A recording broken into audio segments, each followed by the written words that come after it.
You're tuned to Radio Kidnappers, the voice of Hawke's Bay, and this is a programme called Made in New Zealand, in which we talk to authors, writers, musicians about their art. And today it's my great pleasure to welcome Rosy Fenwicke, who has written, her latest novel is Cold Wallet, which is a novel, a thriller in the cryptocurrency world, in which a young woman, a young doctor, is in a relationship and suddenly finds herself burdened with quite the new load. So, but first of all, tell us about Rosy. Who's Rosy? Oh, Rosy is a woman who has retired from medicine after spending 40 years as a doctor, who has always wanted to write and is finally able to do that with the freedom that she needs to be able to concentrate for long enough to write novels. Yeah. So your medical career, tell us a bit about that. 40 years in medicine. Oh, yes, 40 years in medicine. Yeah. Well, when I started, I've just put together the second book after In Practice, because in 2005 we produced a book looking at the influence of women in medicine and feminism in medicine called In Practice, and that was published by Random House. And I've just put together the second book, which will be called Originally and Imaginatively In Practice Too. Oh, I like it. Yes. And this book will look at the older women who were in the first book, the old docs as I call them. So they have written their updated chapters on what's happened in the second half of their careers. And also the first book went to establishing a medical scholarship at Otago University, which was awarded to a third-year medical student. And so we've asked some of those young women doctors to write their stories about what it's like to be training in medicine now. And also looking at some of the issues for women in medicine and whether feminism has advanced that or not. And so hopefully that book's going to be coming out next year. Yeah. So why I say that in relation to my career, there's a lot that's changed for women in medicine over the last 40 years. The number of women going into medical school is now over 50%, whereas when I went in it was 30%. Women coming out, there are easier pathways. I'm not saying that the training is easier, but there are easier pathways to be able to combine being a woman and a mother and a wife, to train in specialist subjects now like surgery and psychiatry and medicine than there were when we went through, which means that it sort of equalled it up with men a little bit. The numbers still aren't 50-50 in fields like surgery. It was 4% in the 70s and now it's about 4%. Now it's about 12 to 15%, which is great. The other thing which has improved in medical schools in New Zealand is diversity. So we have a positive diversity program so that there are more, it's more representative of the New Zealand population in terms of ethnicity now, which is great. And some of the young women doctors that I've seen, that I've interviewed or have written their stories for the second book coming through are very inspirational, and their commitment to medicine just can't be beaten. But at the same time, gender pay equity for women doctors across specialties and across general practice is still the differential is much higher in medicine than it is in the general population. So women doctors are still getting paid less by about 15%. Really, it does, doesn't it? Yeah. You would have thought that women would have stood up for that, but I think there's the problem where a lot of women aren't used to talking about money, and I think that needs to change across society to be able to get better gender pay equity for the same job, same hours, same qualifications, and it's still 15% less. So there's no good reason for that. No, none at all. Absolutely. Well, apart from lack of political leadership.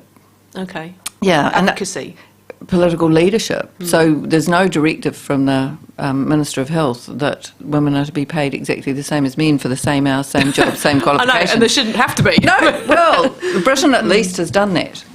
They've reviewed that, and that's quite interesting. So as you can tell, in medicine I've probably spoken up when I shouldn't have throughout my career.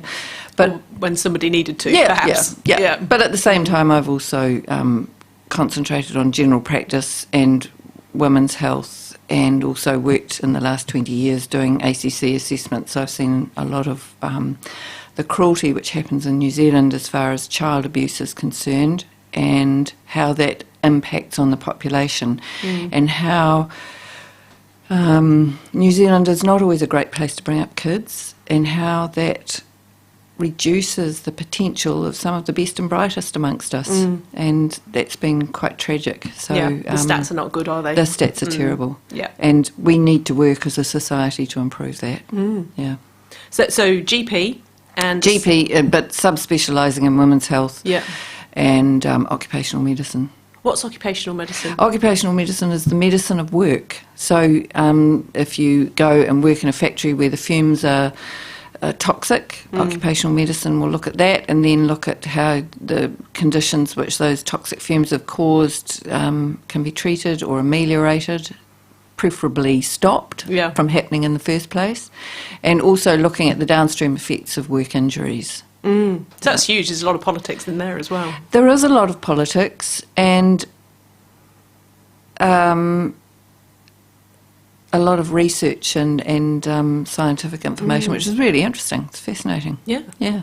So in practice, was your first foray into writing. Yeah, into writing. So what led you toward fiction? Probably the work that I was doing. I wanted to write something happy. So that's why I wrote Hot Flush and No Sweat, which are it's the story about a 53-year-old woman at menopause who gets superpowers, but because she's 53 and a woman, she's invisible to the rest of society just by virtue of those factors. Absolutely. And so having superpowers as well is quite a plus. And then she gets into various scrapes, and when I was writing that, they made me laugh, and that's probably why I started writing that. I think that's wonderful that you can write something and make yourself laugh. Then you think, okay, that's going to make somebody else laugh too. Hopefully, yeah. And I think the nice thing about writing is that whenever you get to a spot where you're bored, then the reader will be bored too. So you go back a few pages and start again. Yeah, and good write indication. something. Write something that's going to keep people on their toes when they're reading. So the first novel of yours that I read was Death, actually. Right. Which was about the funeral director. Yep. She's not an undertaker. No, definitely not. No. Funeral director. Yeah. And you set that in Queenstown, in the outskirts of. Yeah. So are you connected to Queenstown? Yes, I'm from Southland originally, and my family were in Otago right from the beginning of the Otago settlement, and so we used to go to Queenstown on holidays when we were kids, and so Queenstown and the surrounding districts and the land and everything else is very Scottish, and I'm from Scottish forebears, and so so you sort of feel the same feeling for it every time I go back. Yeah, it is quite stunning down there. Yeah. So the latest novel, Cold Wallet. Yes. How on earth did you get onto cryptocurrency? Well, I've been really, like most people, we followed it in 2017 when it really started to take off and people were talking about it, and it had gone from 2013, where it was sort of like $50 for a Bitcoin, to $20,000 in December 17, early January 2018, and everybody thought, wow, this is a great way to get rich, and people were looking at it, and then it plummeted down to about $3,000 in 2018 and sort of bumped along there.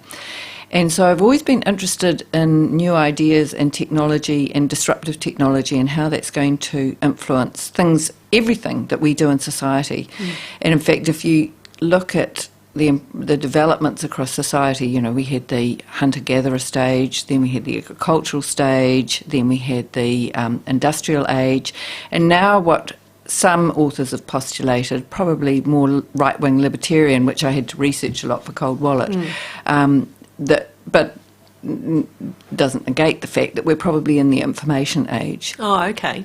And how human beings negotiate information and technology across all fields is incredibly fascinating, because we're right at the genesis of how that's going to affect us as a species, and what we're going to do as a species, and how we're going to adapt to our habitats and use information to manage that, and how capable the average human being is of managing that quantity of information. Yeah. And how we then, which we're probably not as individuals, and so how we're going to then move on to using AI or artificial intelligence in a way that supports humanity rather than takes it off at the knees, which for a lot of members of society, that's what it's doing.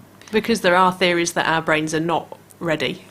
Well, I mean, I don't think even, what we're looking at is we're looking at a brain as one computer and another brain as another computer, but what is being harnessed around the world at the moment and joined together are millions and millions of computers all working together. So one computer can't compete against millions and millions of computers.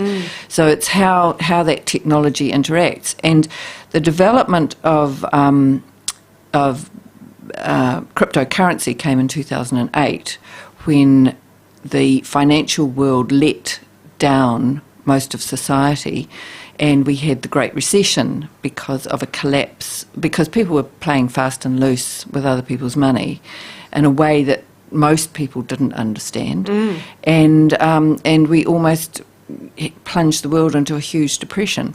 And so Satoshi Nakamoto, who wrote the white paper on Bitcoin in 2008, he put together a system which people had been looking for a very long time. It's based on mathematics going back that had been developed in the 80s and 90s called Merkle trees, which are really interesting, and hashes. The mathematics is incredible. I don't understand it. I have a global viewpoint of it, but it's fascinating. Yeah. And the main thing about establishing a new currency independent of the world's banks and independent of the world's governments was, one, that it be decentralised, which cryptocurrency is. It is run by millions, or not millions, but hundreds and thousands of people who run their own nodes around the world, and computers all over the world, so it can't be centralised.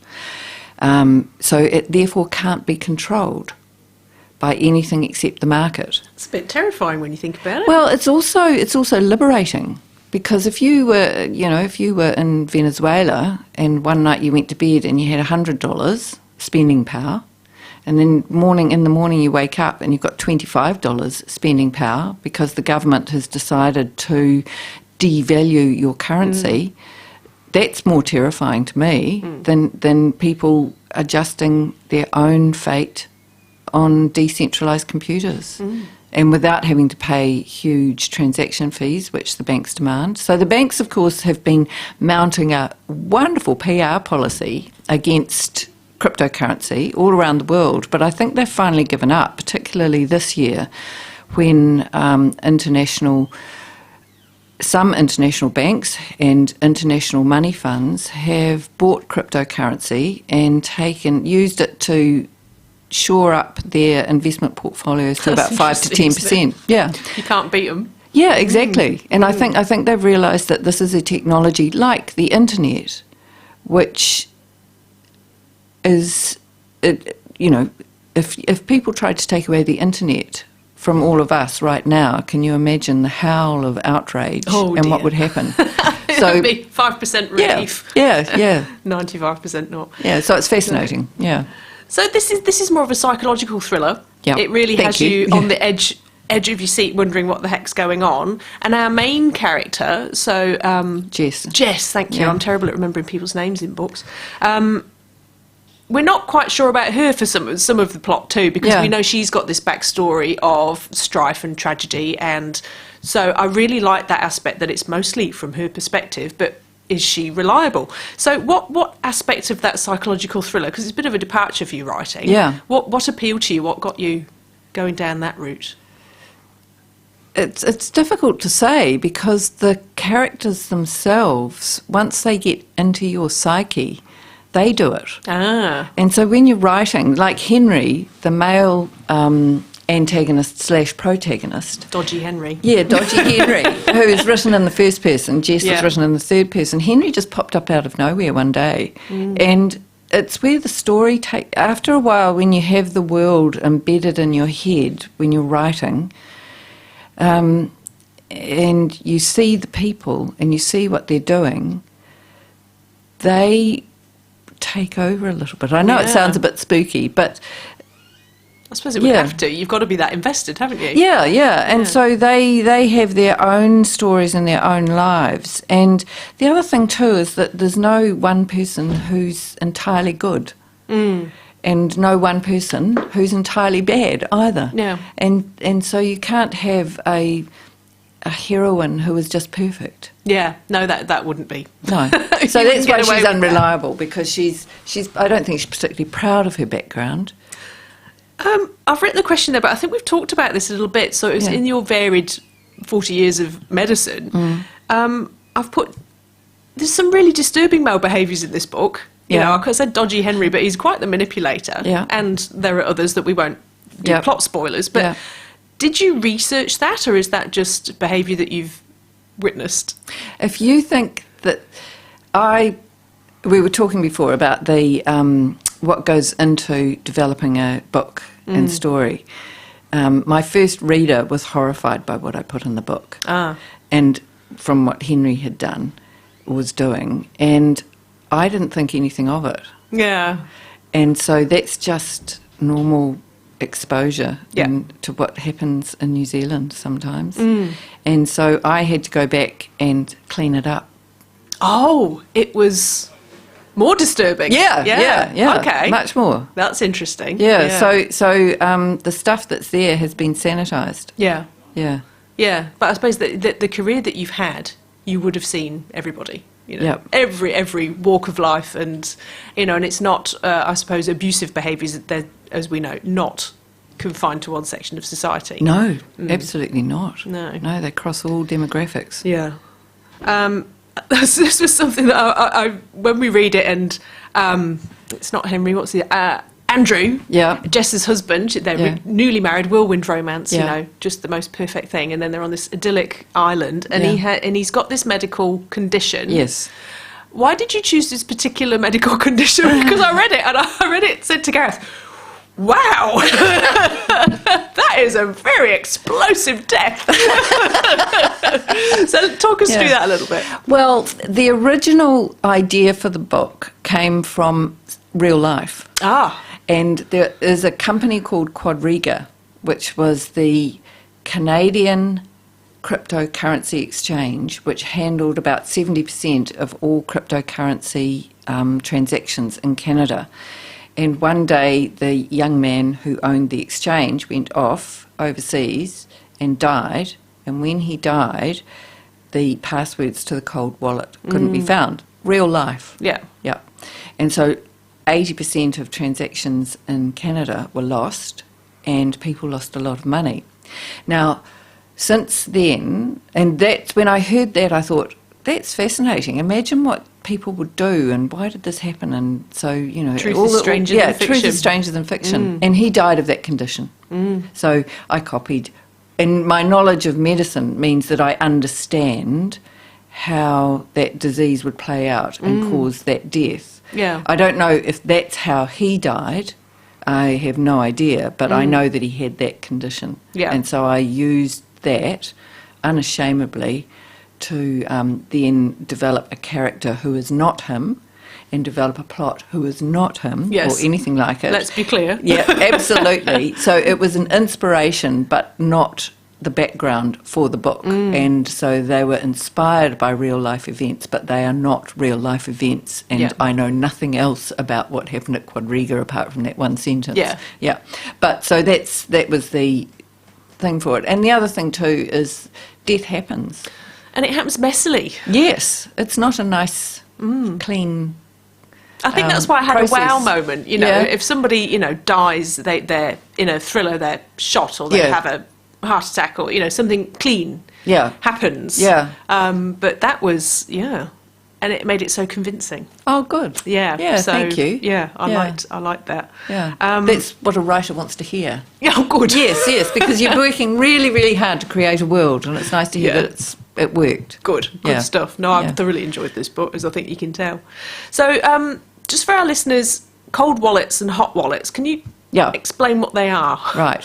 Well, cryptocurrency is a line of numbers and letters, and attached to that line of number and letters, like your PIN and your bank account number. You put those together, you've got a line of numbers and letters, and that accesses money. Okay, so cryptocurrency is a line of numbers and letters which accesses Bitcoin money. And so when you purchase cryptocurrency, you use your line of number and letters to signify your account, and then you have another key, which is another line of numbers and letters, which is the private key where you bury it deeper. But to buy it, you need to go online and have it put into something called a hot wallet, which is a line of numbers and letters which is still online. Okay. It's available online on the internet. Cold walleting means you take your line of numbers and letters and you store it offline. Okay. But you can access it by typing in the numbers and letters or using your QR code or whatever else. So the cold wallet is offline, hot wallet is online. Online means you can be hacked. Ah, of course. Yes. And so it's not a good idea to keep your cryptocurrency in a hot wallet online or in a cryptocurrency exchange's account, because they are the targets of hackers all over the world who make it their life mission to go in and steal your cryptocurrency. So anybody who buys cryptocurrency has to purchase it and take it offline and store it either in a cold wallet on their computer or their phone, or in a hardware wallet, which is like a thumb drive or USB stick, and you can buy these. They're purpose made, and so that also means that you can transport that money anywhere in the world in your pocket. Gosh, it's quite mind-blowing. Oh, it's incredible technology. And the it's fact absolutely that it's fascinating. revolutionary technology, Yeah. and so therefore you've created a brand new breed of criminal. Well, brand the new, same or criminals, banker, just- or banker. Yeah. Yeah, I mean, you can't tell me that that criminals don't exist in the normal financial system, No, of course where they most do. of the money is money laundered. So you've either produced a brand new breed of criminal, or you've produced freedom. Yeah, evolution Yeah. of criminality Yeah. and everything else. Yeah. I'm not pushing cryptocurrency one way or the other, but it's certainly not the simplistic bogey that we see in the PR pieces in New Zealand's papers at the moment, like, invest in gold, not in Bitcoin, or Bitcoin's this, that and the other thing. And they're usually written by people who have done absolutely no research into the subject, but have bought a whole lot of lines that have been fed to them by the traditional banking system, and they haven't done the research to back it up. Complex. Yeah. I'm at 1% more towards understanding it than I was before. Yeah. Before I read Cold Wallet. So we've we've got a couple of minutes left. What's next, fiction-wise? After you've got In Practice 2 out. Because I've just finished doing In Practice 2, I'm taking 2 weeks, which finishes tomorrow, off to clear my head, and then I want to work out what I want to do. Yeah. I've got an idea for another thriller, which is highly complex and will require a lot of research into hacking, really, because that seems to be the new... Very topical. Very topical. Look at Waikato. Yes, no, New Zealand has to have a centralised health database with proper crypto protection, and it's a pity that we haven't got that yet. Yeah. Yeah, I would think that would be top of my list if I was in the government at the moment, is rationalising our databases and our internet system for health. So it's either another thriller, a serious one, or another episode in the Hot Flush Euphemia Sage lovely. series. Yeah. So something funny, fun and clear the mind. And yeah, exactly. Oh, that's marvellous. Rosie, this has been... I feel that we could go on all day. So next time, when the next book's out, we shall have to do this again. Oh, thank you. Thank you so much for coming in today. Right. So, we've been on Radio Kidnappers. You've been listening to Made in New Zealand, and thank you for listening.